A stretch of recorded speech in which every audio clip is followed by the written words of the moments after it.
Amen. I want to believe that God has been ministering straight to us this today. And I pray He will do more for us in the mighty name of Jesus. Can we quickly bow down on our head and pray? Be on your feet. If you can stand up, be on your feet and let us pray.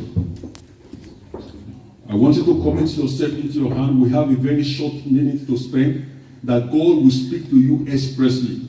And I want you to pray that every spirit of distractions, you bind them from your life now so that you can receive the maximum benefit of what God has in store for you. Go ahead and pray in the mighty name of Jesus. That God minister to me greatly, O Lord. Minister to me greatly. Send your word to me, O Lord. And then pray that any spirit of buying and selling that may want to stop you from not receiving from God, you bind them by the power in the name of Jesus, so that you can receive the full benefit of God's message today in the mighty name of Jesus. Father, in the mighty name of Jesus, I pray, O Lord, that you minister great to me. Minister great to me, O Lord. And every spirit of buying and selling that may want to distract any one of us, O Lord, I say I bind them by the power in the name of Jesus. Thank you, Father. In Jesus' name we have prayed. Amen. Our Father and our Lord, we thank you once again. We appreciate you. Thank you, Father, Lord, for giving us this life. Thank you, Father, for bringing us into your presence. Thank you, Father, for what we have been doing since we are here. We say, be thou exalted, O Lord, in the mighty name of Jesus. Lord, I pray as we go into this world of life, O Lord, speak to us. Individually speak to us. Collectively speak to us, O Lord. Let the blessing of your word be our portion in the mighty name of Jesus. And I pray, O Lord, for the anointing from above to speak from your throne. Give unto me in the mighty name of Jesus. And the anointing for your children to hear you, O Lord, not man. Release unto them in the mighty name of Jesus. Thank you, Father, O Lord. In Jesus' name we have prayed. I say in Jesus' name we have prayed. Amen. God bless you. You can be seated. Hallelujah. Amen. Few are chosen. Few are chosen. Anointing to remain among the chosen. Hallelujah. Few are chosen. Matthew 22 verse 14. Can we open our Bible there? Matthew 22 verse 14. Bible says, for many are called, but few are chosen. Let's read it together. I want to make sure that every one of us are there. It's on the screen. If you have not opened your Bible, just look at it on the screen. It said, for Matthew 22 verse 14, 1 to go. For many are called, but few are chosen. You can write it down. I'm going to read it. John 15, 16. John 15, 16. Bible says, you have not chosen me, but I have chosen you and ordained you that you go and bring forth fruit, and that your fruit should remain. That whatsoever you shall ask the Father in my name, He may give it unto you. Matthew 15, 16. Write it down again. I will read it from here. 1 Peter 2, 9. 1 Peter 2, 9. But you are a chosen generation, a royal priesthood, and holy nation, a peculiar people, that ye should show forth the praise of Him who has called you out of darkness into His marvelous light. Praise the Lord. Praise the Lord. But then if you open our Bible to 1 Samuel 16, and we read from 1 to 13, which we are not going to read now because of our time, we see there a directive from God to Samuel to go and anoint David that he has chosen. God made a choice out of the 12 children of that family. And his choice was David. I pray that every one of us here will be God's choice indeed in the mighty name of Jesus. I said we will be God's choice indeed in the mighty name of Jesus. Because God's choice was David. He said, go and anoint him. Go and anoint him. Today, brethren, we are going to talk quickly. Remember, the top message said, few are chosen. We want to look at anointing to remain among the chosen. Last week, we started by looking at the Word of God, talking about those that are ready. They that were ready. And I believe many of us are, we are working or praying and saying, Father, let me be ready by now. and we shall be ready in the mighty name of Jesus.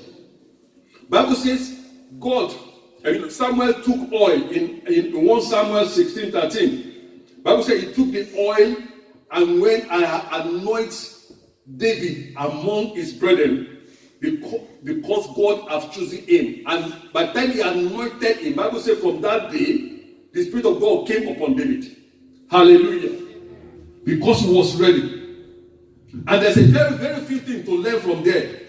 But because of our time, I'm going to leave it that God knew that David was ready. He chose him and anointed him to be able to complete what he wanted him to do. Praise the Lord. But brethren, today, like I said, last Sunday we started talking about it. I don't know whether you still remember. But my prayer is that you will not forget. In the mighty name of Jesus. It is only those that are ready that will go with God. Now, when we look at that place that we read last Sunday, which is in Matthew 25, and that's why I said we should read it again today, in case you didn't listen very well. Bible says there were 10 virgins.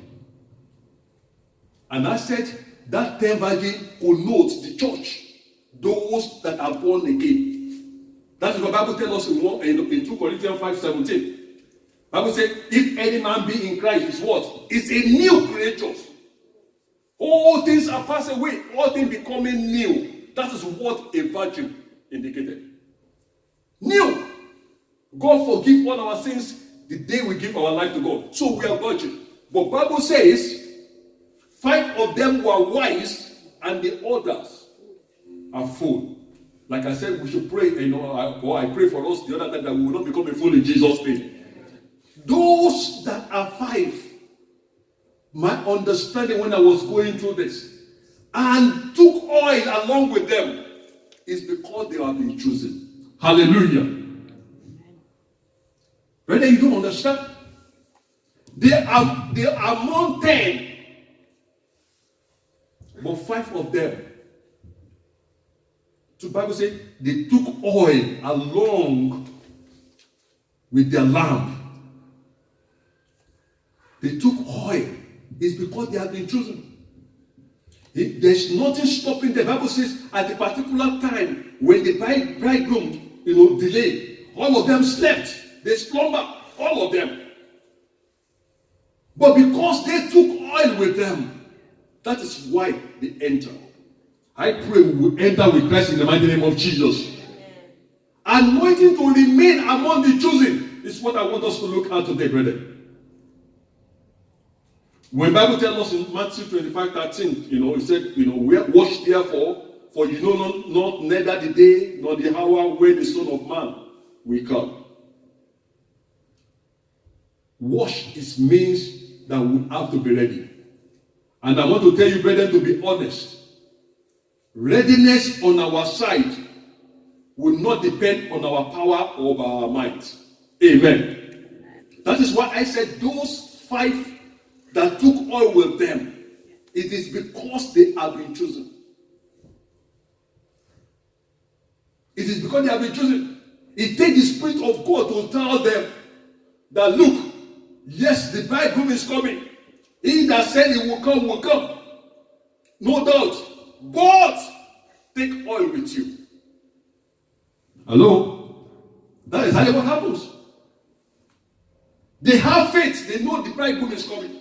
But something tells them, which I say is the Spirit of God, take oil with you. Because to be ready, it will not be by power or by might. It will take the Spirit of God for us to be ready. Few are chosen. Many are called. But few were chosen.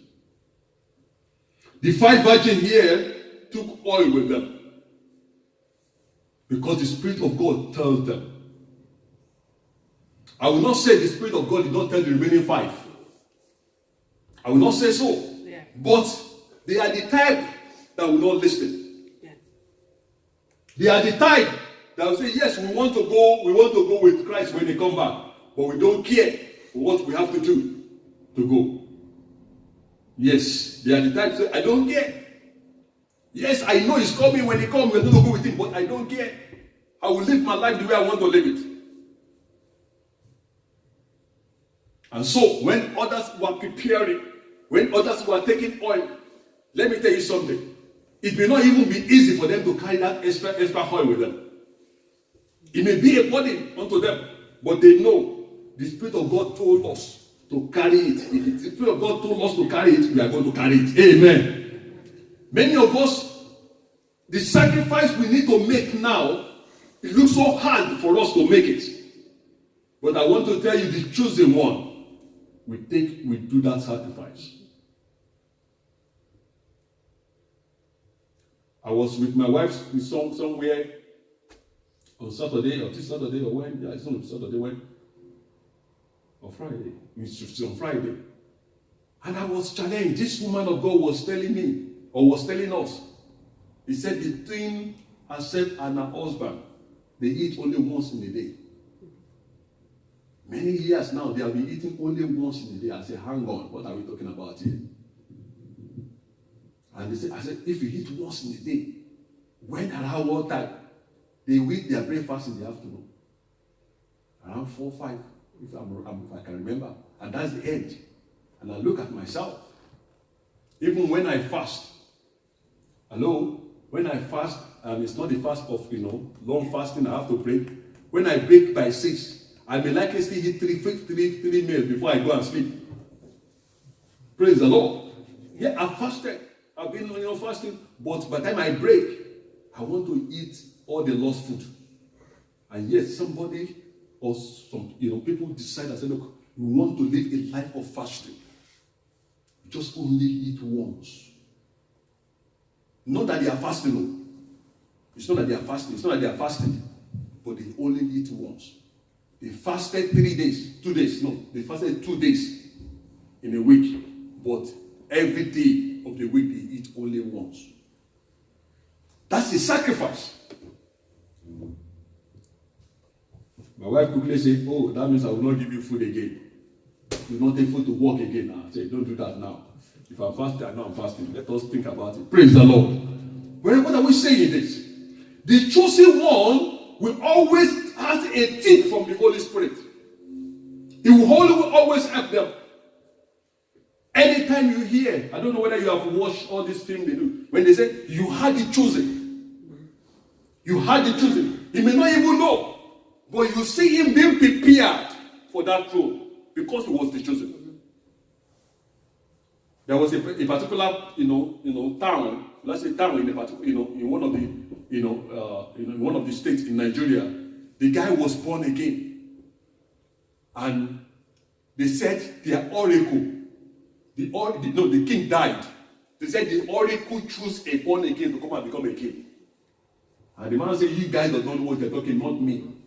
I'm born again. I'm not for all these evil things that you are doing on your king." So the man left them. In fact, the man left, and I'm not part of it. The oracle chose the man. The man refused. He left. They said, "Okay, we have to have a king." They put somebody else as a king. That person died. They put another person as a king. That one died. And they put another person, and that one died. And then he now went to this man and said, "Look, you know what? You are the chosen one. You have to rule us." And the man said, "Unfortunately for your oracle, if I'm the chosen one, he should know by now that when I became the king, that's the head of it.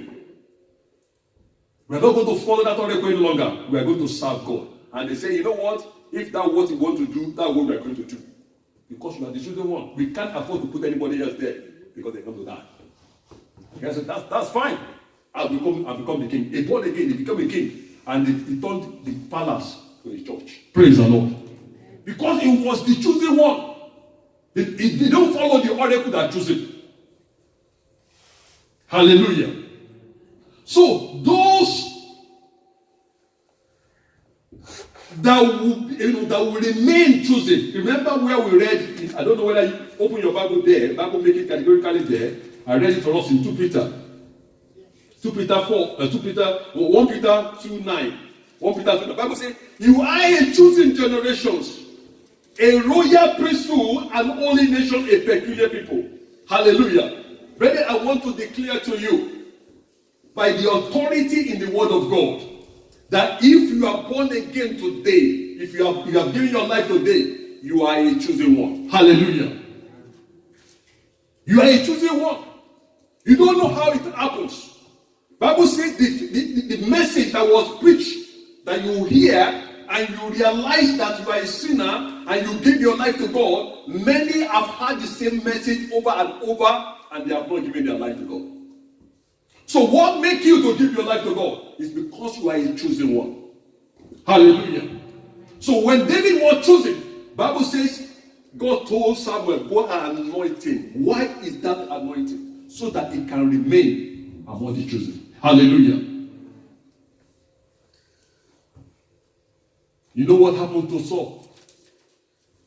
Saul was not chosen by God. But people decided that they needed it. They needed a king. And God said, that's great. Go and anoint. And that is why, in fact, I remember somebody was telling me that he does not understand why was it that, even despite the fact that, Saul asked God to forgive him, that God still says no. Because he was not a chosen one. He was anointed, but he was not a chosen one. He was anointed to be a king, but he was not a chosen one. And you should have seen, the Bible says, tell them what Saul is going to do to them. God already told them exactly what is going to happen. Praise the Lord. I pray that me and you will remain among the chosen one in the mighty name of Jesus. I've said something, brother. To be ready. It will not be by power or by might. We may try. Naturally, we may try. Bible tells us, in Zechariah 4:6, he said it will not be by power or by might. It has to take the Spirit of God to help us to continue. We have been chosen if you are born again. My prayer is that you will continue to be among the chosen one in the mighty name of Jesus. But brethren, I want to tell you something. For us to remain among the chosen one, we have a part to play. And that part was written clearly to us in Isaiah chapter 1 verse 19. You have a part to play.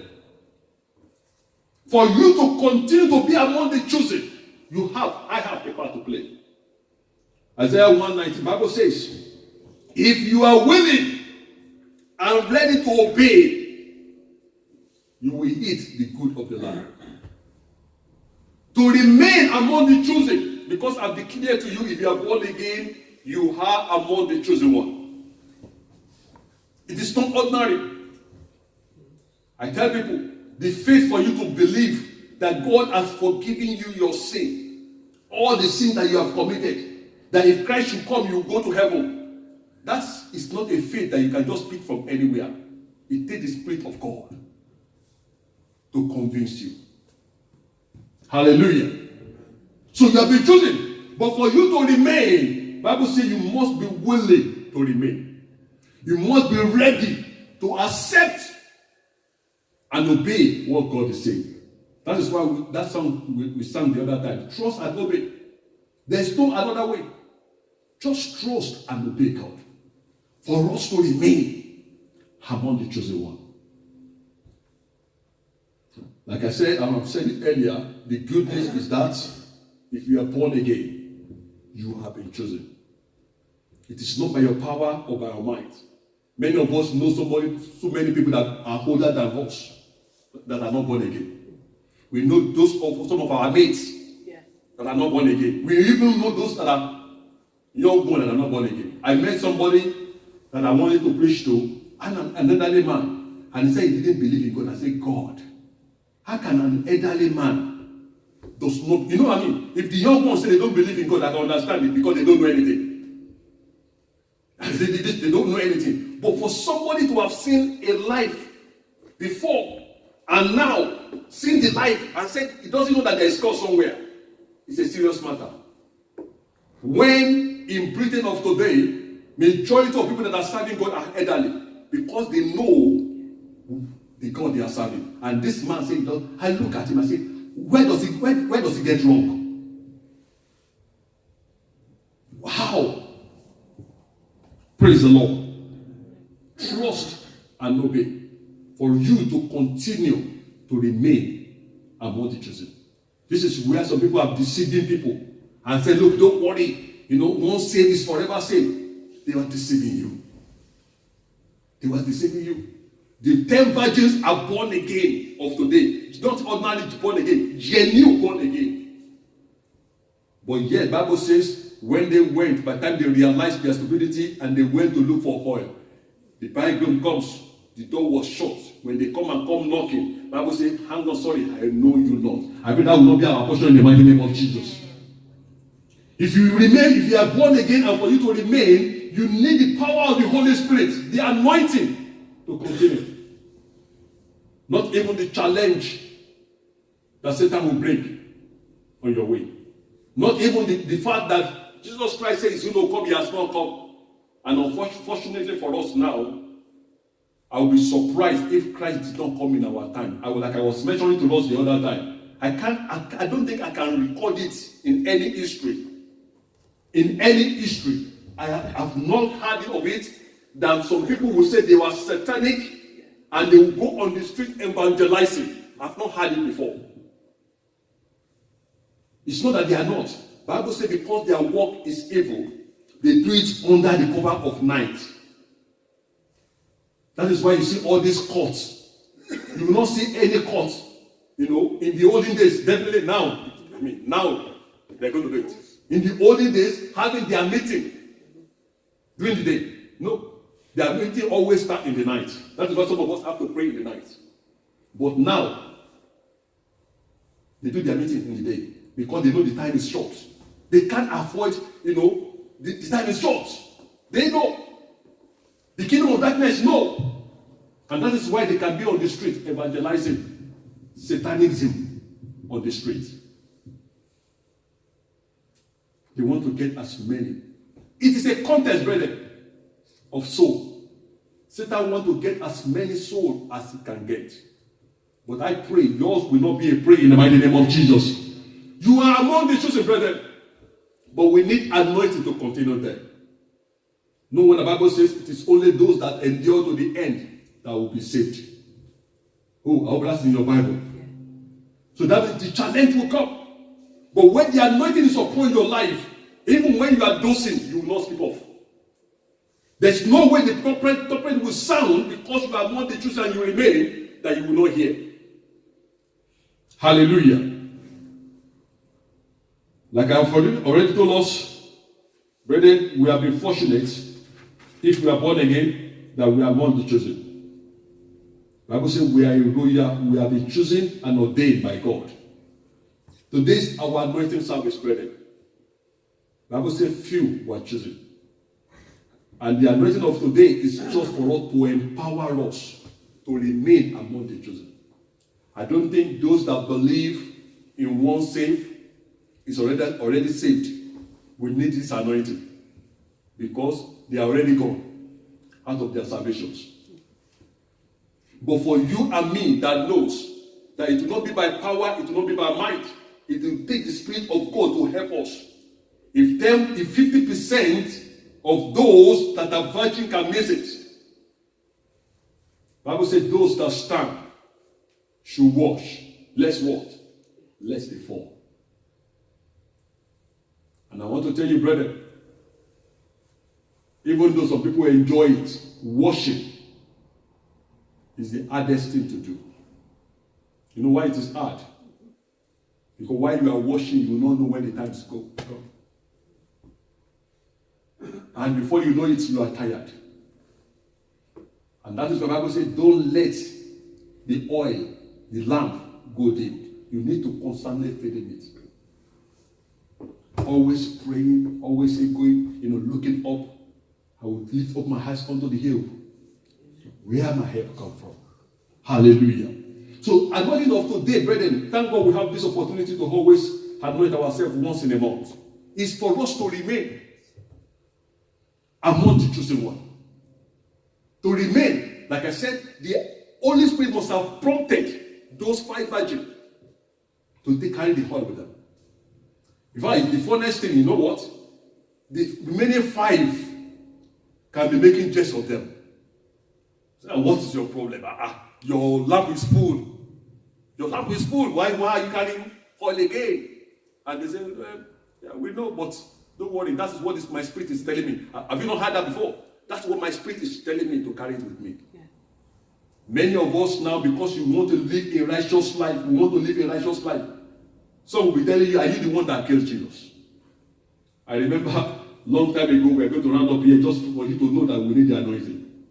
You know, we have to move the church practically to where I was living. You know, and there was one of our landlady, you know, the daughter of the owner of the house came from, from Britain. You know, she's a Christian. Yeah, she's a Christian. There's no doubt about that. You know, but then early in the morning, I think she came to come and spend like a month. Early in the morning, 7 o'clock, 7, we have started church. And we will not finish church until around 2-3. Because workers meeting, all these things like that. We did that the first Sunday, she didn't mind. We did the second Sunday, she didn't mind. The third Sunday, after we finished, she called me. And said, Pastor, you know, they call me Pastor, I'm not Pastor yet. Pastor, you know what? Yeah, I appreciate that you guys are serving God. But are you guys that killed Jesus? We too will go to church, you know, in Britain, but just 1 hour, we are finished. But you started by and you finish. It's like, I can't understand. Are you the one that killed Jesus? No, but we didn't kill Jesus. But the psalmist says, I'm always happy when they say, let us go to the house of God. Amen. Bible said, those that come run into his wing, they were saved. You are always in God's presence, you are saved. Hallelujah. Amen. But they don't understand. Woman doesn't understand. But like I said, if she's not a Christian, you know, I don't want to put in quotes. If she's not a Christian, she will not allow it. You know, she's the owner. She's one of the owner of the house. She doesn't say, no, sorry, they cannot go on kill out. But she didn't do that. I just explained to her, you know what? I'm going to tell my people when we are going to start, you know, 6 or 7, we're going to stand. We're not going to make noise until around 9. Say, okay, thank you very much for that. Because by that time she's still sleeping. Hallelujah.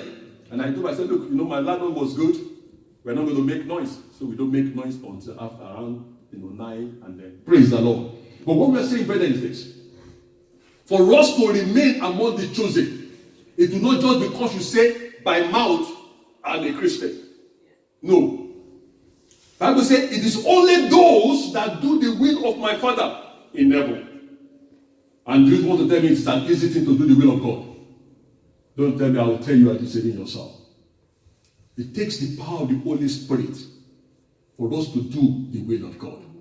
And that is where the anointing comes in. So the anointing of today is for us to remain. And that tells you something. If you are not born again, or if you have backslid already, the anointing cannot work for you. Because for those of us that are already there, that we want to maintain, we want to remain. So for you to have a part in it, you must ask God to forgive your sin. You must become one of his own children. If you are backslid, you must say, God, have mercy on me. Bring me back. Restore me back to yourself. That is when this anointing can work for you. But like I always said all the time, you can say, yes, Pastor, I will need that anointing. But over other things that I need anointing for, God can do it. Hallelujah. You have to say anything that you don't do by faith, it's a sin. All you need to do when you are coming for the anointing is to say, God, I'm receiving this anointing for this soul and this and that again. Even though this one is meant for me to remain as one of the chosen. I don't know whether you still wanted to remain among the chosen. If you are born again, you are one of them. But that's what the anointing for. And I've said, if you are not born again, you have opportunity to ask God. Or if you are backslid, you have an opportunity to say, God, have mercy on me. Forgive me. Help me. In actual fact, that is when the anointing will work for you. That when you wanted to do the will of God, it becomes more easier for you. You will not just do anything that because everybody else are doing it. Praise the Lord. That is why the Bible says, God has separated us and holy priesthood so that we are different from others.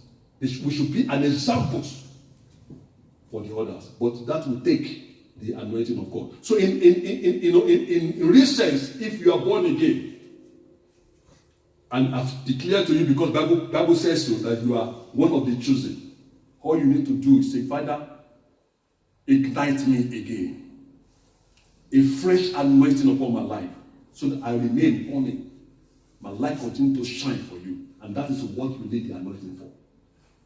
Should I tell you the truth? When I received this message from God initially, it was like occurring to me, the anointing to be chosen. That word was coming to me. Until God made me to understand, look, I've chosen you already. Yes. All it remains now is for you to remain. Yes. And I know that will not be by power or by might, but by the Spirit of God. And so I declare to you, brethren, the anointing today is for you to remain. Are you a child of God? Are you born again? The anointing is for you to remain. You are not born again or you are backslide.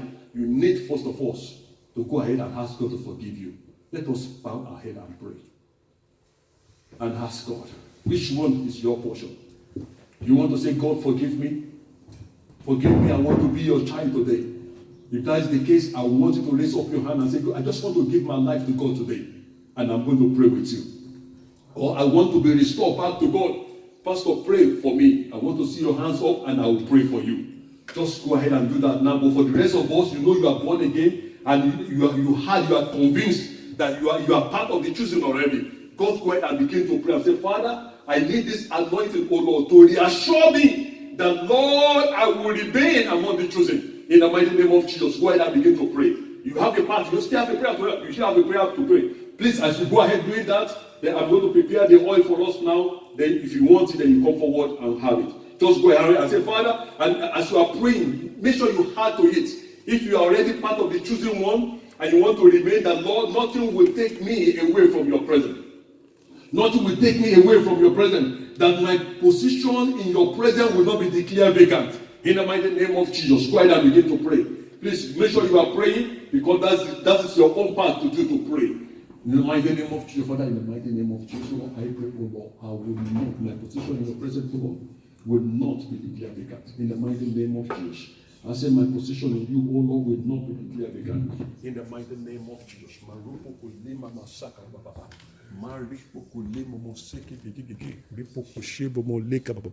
In the mighty